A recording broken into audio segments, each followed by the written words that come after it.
Good morning, happy new year, and welcome back to my channel, Damsels and Dragons DPing.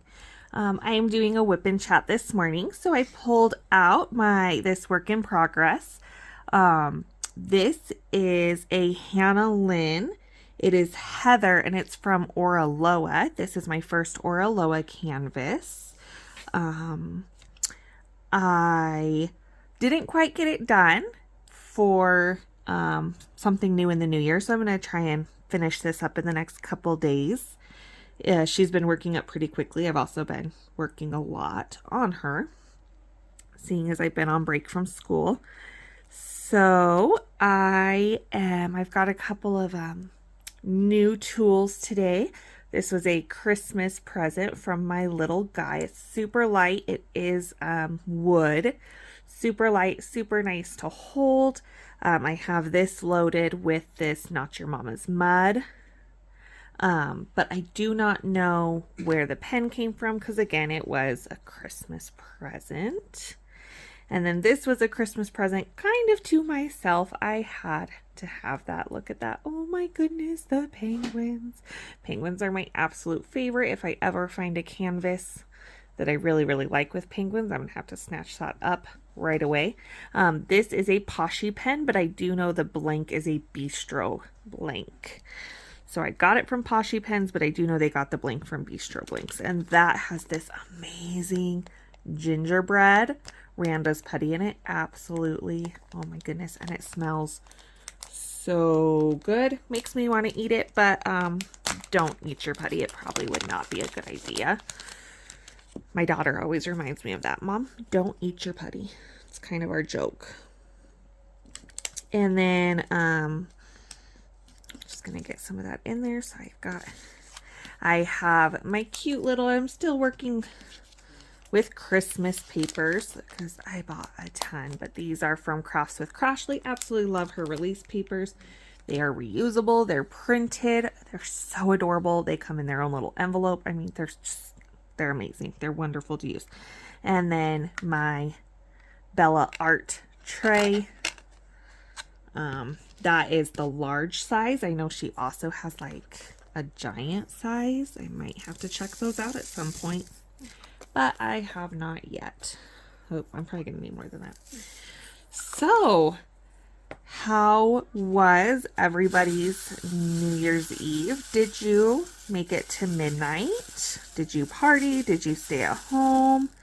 We had a pretty quiet night here at home. My son and I made it to midnight. My husband and my daughter, not quite, which is actually funny and kind of surprising because my daughter is the one that 100% on breaks. So she's in first grade, but this has happened last year. This year we're on breaks. She tends to get her schedule all kind of backwards, her sleeping schedule. My husband works a night job and she just kind of, I don't know, gets onto more of a sleeping schedule with him where she'll stay up at night and then sleep during the day. And so the fact that she did not stay up till midnight last night was surprising, but also a good thing because we go back to school tomorrow. And hopefully that means that she will sleep well tonight if she's on a more regular sleeping schedule. Whereas me, I have stayed up late the past couple nights. I did make it to midnight and I did stay up till midnight the night before. So I'm going to have to make sure I take some melatonin or something tonight so I can get to sleep, where I am not going to want to get up and go to work tomorrow. I always laugh at the Christmas song. I think it's beginning to look a lot like Christmas, and they say something about mom and dad can hardly wait for school to start again. And I have to laugh about that because as a teacher, I'm like, I kind of want my kids to go back to school. I love them, but they start driving you crazy. But at the same time, I'm like, no, because that means I have to go back too. So it's all right. It is what it is. It's just, it's funny because this second semester is when Like you get your thing. So in first semester, you get Thanksgiving break, and then 3 weeks later, you get Christmas break, and then you go back in January, and you're just in it for the long haul. And there are no breaks until spring break. So you go January, February, and most of March. And it just, I mean, let's be honest, it actually is probably going to go by really fast. It has been lately. But at the same time, it's just like, oh my goodness, knowing that you're going back and it just feels like there's no break in sight is kind of crazy. But then spring break hits and we go back to state testing after that. And then, I mean, it's all the end of the year festivities. And then, boom, it's summertime. So it'll be here before I know it. As much as I say, like, it feels like forever, it really won't be. And I know that. So it's all good. So we all have to get used to writing 2023 on things now. We'll see how that goes. Fortunately, I don't have to write the date often, I feel. I type it sometimes, but let's be honest, computers are smart. You start typing the date and it knows, and it like autofills. So yay for that. Otherwise, I'd probably be stuck writing 2022 for the next couple months. The other day, I actually started typing like 2020 on something. I don't even know where my brain was at because I do not want to go back to 2020, guys. But it just, I don't know. That's what I started typing. I was like, wait a minute. Let's not jump back 2 years. So do you make resolutions? Do you make goals? Do you just, are you like, why bother? Because I know I'm going to break them in a month anyways. I feel like I'm less of, I really don't make resolutions. Like, I'm not like, okay, I'm not going to have any sugar in this year because I know that I wouldn't be able to do that. But I do feel like I try and reflect on, you know, things that I've done or accomplished in the last year. And like, I like to look at everything that I have done and then think about like, what would I like to do this next year? Or like what, you know. So for example, like I love tracking things. I really do. I'm kind of I love spreadsheets. I love things that track for me. So I love Goodreads because I love tracking the books that I have read / listened to and making my goal on Goodreads and just seeing like how many books did I read and how many pages would that be equivalent to, and you know, what was my longest, what was my shortest. Like it just kind of does all that for you. I think it's fun to compare it to previous years. And it's just fun to know, like, so I'm a big rereader, re-listener, and they will let you count that for your goals now. When I first started using it, those didn't count towards your goal if you reread or re-listened. And now they do.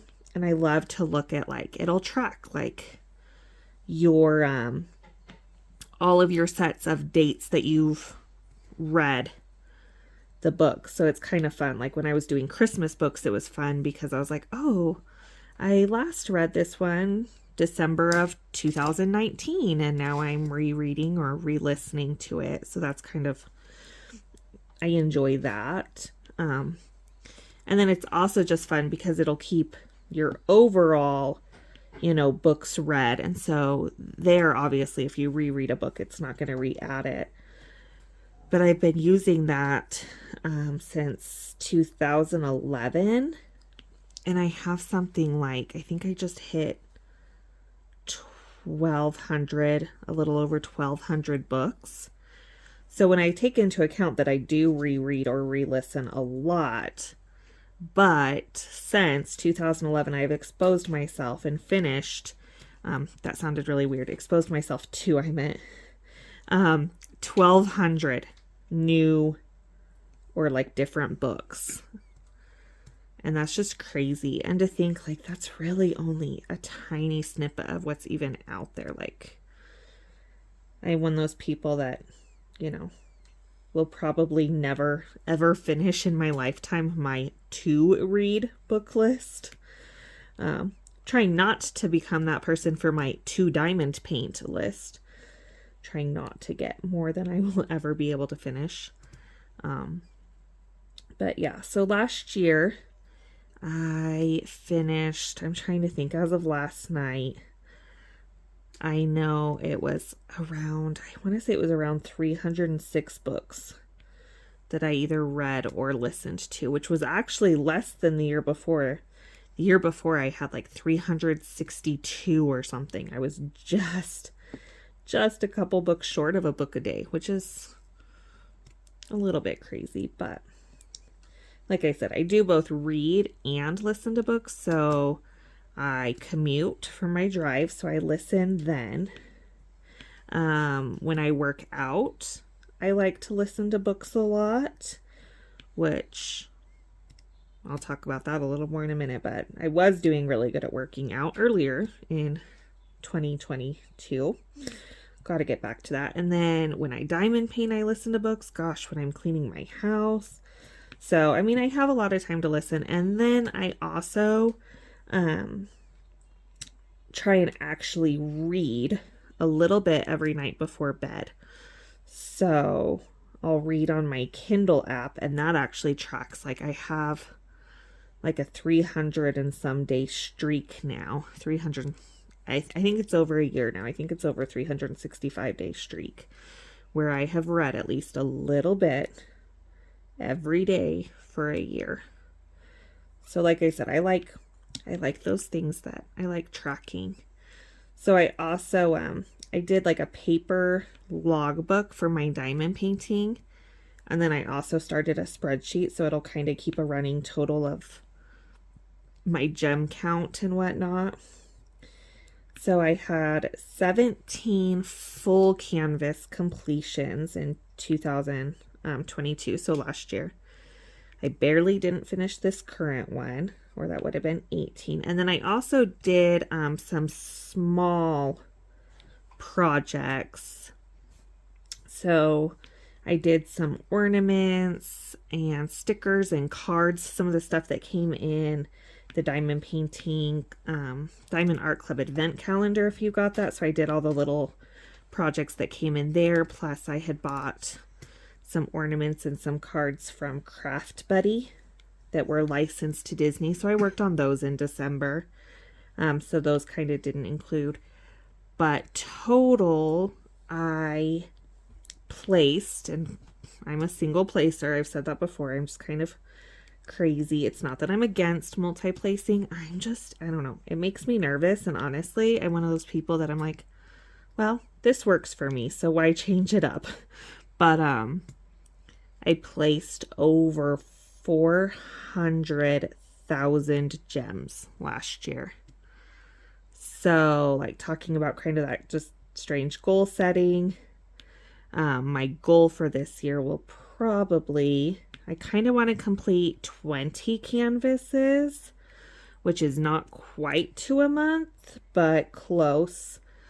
Kind of ambitious if I do some bigger ones, but we'll see. I also know, I mean, obviously, while school's going, I don't get as much done, but then summer will hit and I might be able to get a little more than that, so we'll have to see. But I think it'd be really neat to place at least 500,000 drills, so we'll see if I can reach that. And then as far as just kind of like where my canvases came from, like I really branched out. So I've been diamond painting a little over 2.5 years now. But previous to this, I had mostly just done Amazon canvases. So I had bought from one other place before that I don't know. They say some of their stuff is licensed. Then I'm not sure if it was. I feel like they don't do a really good job of, like, a lot of places, even if they let you pick your size, they don't offer something in a size where it's not going to look good. But for that company, that wasn't the case. So I bought these tiny little paintings, not really realizing what I was doing. It was when I was really, really new to it. And they just came out like horrible. So pixelated. So then I had kind of kept to Amazon. And so this year was the first time I was like, okay, I'm going to try this. Diamond Art Club is definitely a higher price point than Amazon, but I'm gonna get some of their canvases. I keep seeing stuff about them. I want to try it. I loved like Hannah Lynn's artwork and some of the, gosh, I can't even remember her name right now, so I'm not even gonna try, but the one that does all the really cute animals. I was like, I'm gonna get a couple of these and I'm gonna try. And oh my goodness, obviously I fell in love. But I that also allowed me to branch out. So I have just this year tried, I did quite a few canvases from Diamond Art Club. I found crystal canvas art and did my first full crystal canvases. I did, my Jingle Drills canvas was from the one with the diamond art. I did the small projects from Craft Buddy. And then this is my first Oraloa canvas. So I really just kind of exposed myself to, I keep saying that and it sounds like totally horrible. Anyways, but I branched out and discovered some new things, and I'm looking forward to trying even more shops here in the new year. But my goal is to, another goal is to buy fewer paintings than I can complete. So my goal was to complete 20. We'll see if I can buy fewer than 20 paintings altogether. No promises, but I'm going to try. Because if I can buy fewer than I complete, then slowly my stash will dwindle. But who knows? I also really need to try and work on just kind of my balancing the fact, like, I love to do this, but I will admit, so I had been really good about working out early in 2022. I was doing some virtual races. I have a stationary bike, and I was doing so good at biking and stuff. And I was looking at the races I completed and everything last night, and I mean, I don't know, gotta add it all up, but I know I did well over, I think, 1,500 miles.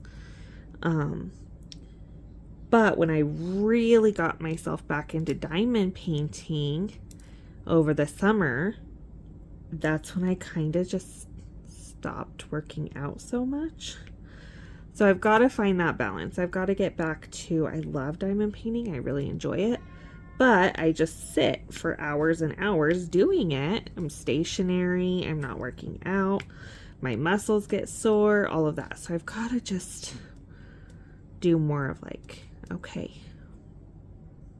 get on the bike, work out a bit, or wake up, diamond paint some, then work out, then go back to it. We'll see how that goes. I mean, obviously that's easier said than done, and on the weekends and in the summer that's a little easier. During the school year it's a little harder. Although last year I was getting up very, very early. I would work out before I went to work, and I felt good. Like, I know it made me feel better. It's just once I kind of lost that motivation to do it over the summer, this year it was hard to get back to that, and I just could not bring myself to get out of bed early. I was so tired, and this year just started off differently, or school year I should say. So I am starting to kind of feel that, like, no, you can do this. So like I said, I'm more of a, it's not so much a resolution as, like, I'm not going to say you will work out, or I will work out, you know, this many times a week, or this or that. Because then as soon as I don't do that, it just kind of, you're like, oh, well, I didn't, you know, I broke my resolution. So now kind of what's the point? And it dwindles. Whereas if I just say, you know, I do have, like I said, I do virtual races, and I had bought a bundle of Lord of the Rings ones. So it's 5 races and you go from the Shire to Mordor. And I finished 3 of those last year, but I still have 2 more. And so rather than like set this lofty goal of you'll work out this much, I'm just like, you know, I really want to at least try and finish those 2 races this year. I know I have between the 2 of them, I think it's over 800 miles left. And then, I mean, I could do some other races. So I just want to get back to doing them, basically. Try and finish those. Try and do some others. I don't know. So again, do you have resolutions, or did you set goals? Are there things like, do you really like tracking stuff? Exercise, diamond painting, other goals, eating, anything like that? Or are you more just like, nope, too much time and energy, can't do it? I don't know. Are you like a journaler? Are you one of those people that's like, okay, I've got, you know, I keep, anyways, I feel like that again goes sort of with tracking things. Although I'm better at doing it digital, or doing it where like I can just enter stuff like Goodreads, like I enter my books, kind of takes care of it for me. I don't have to keep it up to date. My virtual races are that way. Like I can just look at my Fitbit or my exercise equipment and be like, okay, I biked this much. Now you kind of figure it out. How much more do I have to do? Or I'm not a paper and pencil person. Like I even joke about that at work. So again, I work in education, and I'm like, okay, if you send me an email or you send me a document digitally, I will be able to find it 10 years from now. If you hand me a piece of paper in a meeting, chances are by the time I get back to my classroom, I've misplaced it. I don't know where it is. Like, don't, you know, I don't do paper. Don't send me a bill in the mail because I don't know where I'll, you know, put it. But let me set it up digitally, do all that, and you'll get paid every month. I promise. Like it'll be all good. I am not organized like in that physical way, like that paper way. But again, like I said, digitally I'm all good. Give me something and I'll be able to find it forever. So,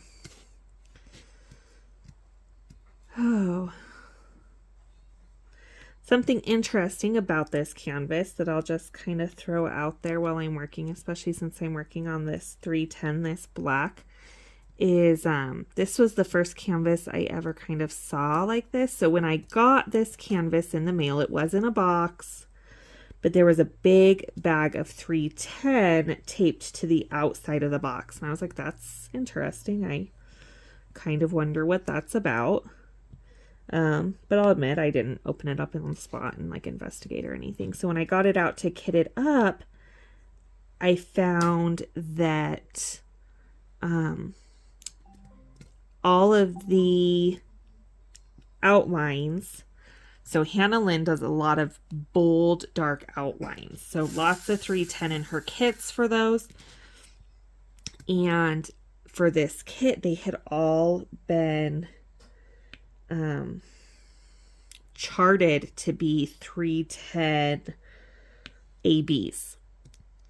And so I was kind of looking at some feedback, and I saw people that had done them that way, but it looks like maybe people gave feedback that they didn't like them all in the ABs. And I could see it. Like when I looked at the pictures, they were a bit, it just wasn't as clear. It kind of muddied the picture to have that much AB. Plus a 310 AB isn't really black. It has like a greenish or a blue tint to it. Here, I have some. So these are the 310 ABs. This is what it came with. And this is what it was charted for all the outlines. And I decided, I was like, oh no, they gave me the others. I'm going to go ahead and use my regular 310s. And then what I've done is I've just kind of sprinkled these, especially like in her hair. I did do like her eyelashes in the 310, which, let's see, yeah, you can't see that there. So, or in the ABs. So I've just kind of sprinkled them in so there'll be extra little pops of sparkle, but she still has more of the strong, dark, black outlines, like the true black, versus that greenish blue sparkle. So I thought that was kind of interesting. I hadn't seen a diamond painting charted that way before. It also, to me, was interesting just because I've seen things where people are like, oh, I wish I could get a diamond painting that was all ABs. And I've seen it where other people are like, that really probably wouldn't look as good. And I could see that just because, like I said, I did feel like I looked up some completed of this one and saw where people had used the ABs and then others where they had used the regular 310. And like I said, it kind of muddied the picture. And so I was like, oh yeah, if there was a picture that was all ABs, I feel like it wouldn't be as clear. Like it would be kind of harder to make it out. But that's a personal opinion. Maybe that's an unpopular opinion. I don't know. I like ABs, and I do tend to add extras to mine. Or like I liked that this kit had 6 in it. Actually, most of her face is AB, but I feel like it looks really good. But this was one, it already had 6. I did not add any additional on my own. So I don't know. I'm not necessarily a less is more person, but I'm also like, I do see like how there maybe needs to be a balance or some moderation. So I don't know. What do you think? Do you like ABs? Do you like kits without them? Do you add extras to yours? Do you ever, do you like to bling out your canvases? I do. I joke. I call it coloring outside the lines. I'm like, I'm gonna do this one here and just, so go off of the originally charted a little bit. So that's just me. I like to have fun and experiment to an extent. So anyways, well, thank you for joining me today. And I hope that you had a good holidays, a good new year. I hope that this year brings you great things. I hope you enjoyed spending time with me, and that if you have not already, you will push that subscribe. Join me for more diamond painting content in the future. If you enjoyed this video, please push that like button, and I hope that you have a wonderful week. All right, thanks guys. Until next time, bye.